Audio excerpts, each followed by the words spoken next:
We take that question straight to our guest editor tonight. Roma, is this such a big deal? Because many would say, like you, that in a sense she's being sensible.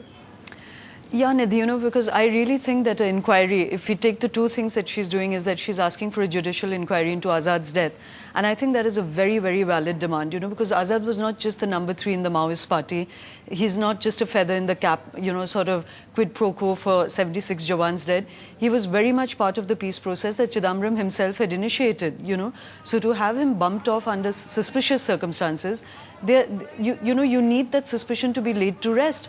Or if there's any truth in the matter, you do need it redressed, because it compromises the state completely.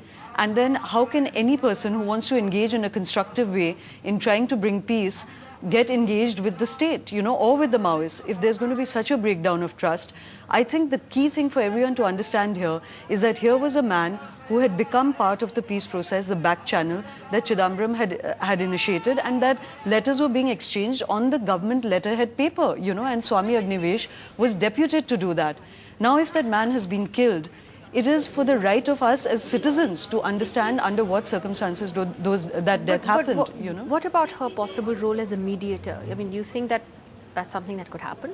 I actually don't see the problem in that either, because again, if Chidambaram is the minister and can ask for peace talks, she's a minister, she's a representative of the people, and if she feels that she can bring the voice of what is going on in Bengal and in the countryside to the corridors of power and be the voice of that, we want to bring these people into the mainstream, so what is the harm in that? But she is still the railway minister, and she's still a member of Manmohan Singh's cabinet, which has obviously taken a very different view on the Maoist issue. No, in fact, doesn't that expose an inherent contradiction within the government? Well, Nidhi, again, as I said, I don't see that, because if the government means what it says, they have repeatedly been saying that they want talks, they want peace. And so if one of their ministers finds herself in a position to enable that, they should be extremely happy, unless all of this is really just public relations exercise and they don't want peace and they don't want talks and they want to continue with the militarization process, in which case, yes, there is a contradiction.